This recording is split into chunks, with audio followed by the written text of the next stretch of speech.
The Last Incantation by Clark Ashton Smith. Malgris the magician sat in the topmost room of his tower that was builded on a conical hill above the heart of Susren, capital of Poseidonus.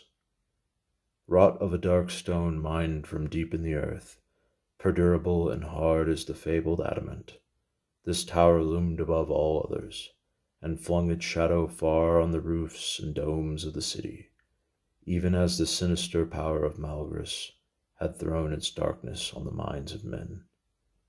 Now Malgris was old, and all the baleful might of his enchantments, all the dreadful or curious demons under his control, all the fear that he had wrought in the hearts of kings and prelates, were no longer enough to assuage the black ennui of his days. In his chair that was fashioned from the ivory of mastodons, inset with terrible cryptic runes of red tourmalines and azure crystals, he stared moodily through the one lozenge-shaped window of fulvous glass.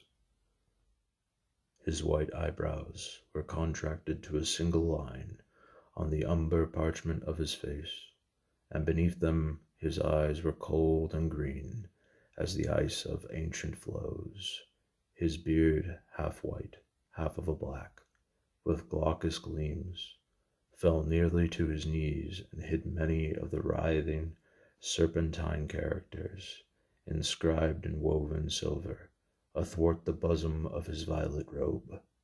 About him were scattered all the appurtenances of his art, the skulls of men and monsters, phials filled with black or amber liquids, whose sacrilegious use was known to none but himself, little drums of vulture skin, and crotali made from the bones and teeth of the cockadrill, used as an accompaniment to certain incantations. The mosaic floor was partly covered with the skins of enormous black and silver apes, and above the door there hung the head of a unicorn, in which dwelt the familiar demon of Malgris, in the form of a coral viper, with pale green belly and ashen mottlings. Books were piled everywhere, ancient volumes bound in serpent skin, with verdigris-eaten clasp that held the frightful lore of Atlantis, the pentacles that have power upon the demons of the earth and the moon, the spells that transmute or disintegrate the elements, and runes from a lost language of Hyperborea, which when uttered aloud were more deadly than poison, or more potent than any philter. But though these things and the power they held or symbolized were the terror of all the peoples and the envy of all rival magicians, the thoughts of Malgris were dark, with immitigable melancholy, and weariness filled his heart as ashes fill the hearth where a great fire has died. Immovable he sat, implacable he mused, while the sun of afternoon, declining on the city and on the sea that was beyond the city, smote with autumnal rays through the window of greenish-yellow glass, and touched his shrunken hands with its phantom gold, and fired the pale rubies of his rings, till they burned like demonian eyes. But in his musings there was neither light nor fire, and turning from the greyness of the present, from the darkness that seemed to close in so imminently upon the future, he groped among the shadows of memory, even as a blind man who has lost the sun, and seeks it everywhere in vain. And all the vistas of time that had been so full of gold and splendor, the days of triumph that were colored like a soaring flame, the crimson and purple of the rich imperial years of his prime, all these were chill and dim and strangely faded now, and the remembrance thereof was no more than the stirring of dead embers. Then Malgris groped backward to the years of his youth, to the misty, remote, incredible years, where, like an alien star, one memory still burned with unfailing luster, the memory of the girl Nilissa, whom he had loved in days ere the lust of unpermitted knowledge and necromantic dominion had ever entered his soul. He had well nigh forgotten her for decades, in the myriad preoccupations of a life so bizarrely diversified, so replete with occult happenings and powers, with supernatural victories and perils. But now, at the mere thought of this slender and innocent child, who had loved him so dearly when he was too young and slim and guileless, and who had died of a sudden mysterious fever on this very eve of their marriage day, the mummy-like umber of his cheeks took on a phantom flush, and deep down in the icy orbs was a sparkle like the gleam of mortuary tapers. In his dreams arose the irretrievable sons of youth, and he saw the myrtle-shaded valley of Meros, and the stream Zimander, by whose ever-verdant marge he had walked at eventide with Nilissa, seeing the birth of summer stars in the heavens, the stream, and the eyes of his beloved. Now addressing the demonian viper that dwelt in the head of the unicorn, Malagris spoke, with the low, monotonous intonation of one who thinks aloud. Viper, in the years before you came to dwell with me, and to make your abode in the head of the unicorn, I knew a girl who was lovely and frail as the orchids of the jungle, and who died as the orchids die. Viper, am I not Malagris, in whom is centered the mastery of all occult lore, all forbidden dominations, with dominion over the spirits of earth and sea and air, over the solar and lunar demons, over the living and the dead? If so I desire, can I not call the girl Nilissa, in the very semblance of all her youth and beauty, and bring her forth from the never-changing shadows of the cryptic tomb, to stand before me in this chamber, in the evening rays of this autumnal sun? Yes, master, replied the viper, in a low but singularly penetrating hiss. You are Malagris, and all sorceress or necromantic power is yours. All incantations and spells and pentacles are known to you. It is possible, if you so desire, to summon the girl Nilissa from her abode among the dead, and to behold her again, as she was ere her loveliness, who had known the ravening kiss of the worm. Viper, is it well, is it meet, that I should summon her thus? Will there be nothing to lose, and nothing to regret? The viper seemed to hesitate. Then, in a more slow and measured hiss, it is meet for Malagris to do as he would. Who save Malagris can decide if a thing be well or ill? In other words, you will not advise me? The query was as much a statement as a question, and the viper vouchsafed no further utterance. Malagris brooded for a while, with his chin on his knotted hands. Then he arose, with a long, unwonted celerity and sureness of movement that belied his wrinkles, and gathered together from different cushions of the chamber, from ebony shelves, from caskets with locks of gold or brass or electrum, the sundry appurtenances that were needful for his magic.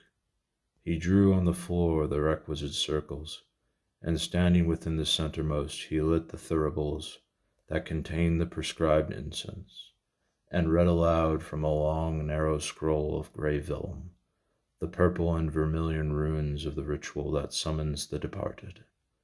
The fumes of the censers, blue and white and violet, arose in thick clouds and speedily filled the room, with ever-writhing and interchanging columns, among which the sunlight disappeared and was succeeded by a wan, unearthly glow, pale as the light of moons that ascend from Lethe. With preternatural slowness, with unhuman solemnity, the voice of the necromancer went on in a priest-like chant till the scroll was ended and the last echoes lessened and died out in hollow sepulchral vibrations. Then the colored vapors cleared away, as if the folds of a curtain had been drawn back. But the pale, unearthly glow still filled the chamber, and between Malagris and the door where hung the unicorn's head, there stood the apparition of Nihilissa, even as she had stood in the perished years, bending a little like a wind-blown flower, and smiling with the unmindful poignancy of youth, fragile, pallid, and simply gowned, with anemone blossoms in her black hair, with eyes that held the newborn azure of vernal heavens. She was all that Malagris had remembered, and his sluggish heart was quickened with an old delightful fever as he looked upon her. "Are you Nihilissa?" he asked. "The Nihilissa whom I loved in the myrtle-shaded valley of Miros, in the golden-hearted days that have gone with all dead eons to the timeless gulf?" "Yes, I am Nihilissa." Her voice was the simple and rippling silver of the voice that had echoed so long in his memory. But somehow, as he gazed and listened, there grew a tiny doubt, a doubt no less absurd than intolerable, but nevertheless insistent. Was this altogether the same Nihilissa he had known? Was there not some elusive change, too subtle to be named or defined? Had time and the grave not taken something away, an innominable something that his magic had not wholly restored? Were the eyes as tender? Was the black hair as lustrous? The form as slim and supple as those of the girl he recalled?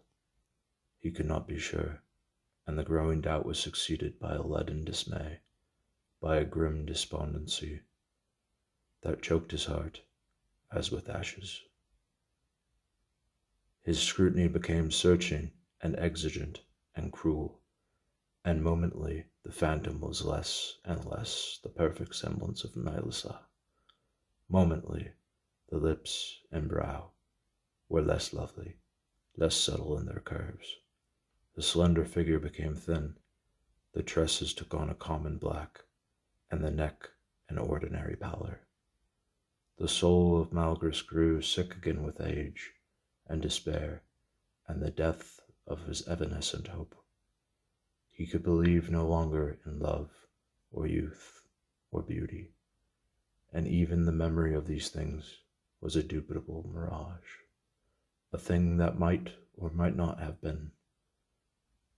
There was nothing left but shadow and grayness and dust, nothing but the empty dark and the cold, and a clutching weight of insufferable weariness, of immedicable anguish. In accents that were thin and quavering, like the ghost of his former voice, he pronounced the incantation that serves to dismiss a summoned phantom. The form of Nihilissa melted upon the air like smoke, and the lunar gleam that had surrounded her was replaced by the last rays of the sun. Malagris turned to the viper and spoke in a tone of melancholy reproof. "Why did you not warn me?" "Would the warning have availed?" was the counter-question. "All knowledge was yours, Malagris, excepting this one thing, and in no other way could you have learned it." "What thing?" queried the magician. "I have learned nothing except the vanity of wisdom, the impotence of magic, the nullity of love, and the delusiveness of memory.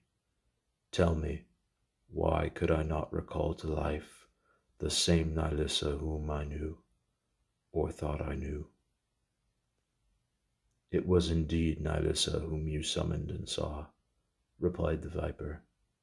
"Your necromancy was potent up to this point, but no necromantic spell could recall for you your own lost youth, or the fervent and guileless heart that loved Nihilissa, or the ardent eyes that beheld her then. This, my master, was the thing that you had to learn."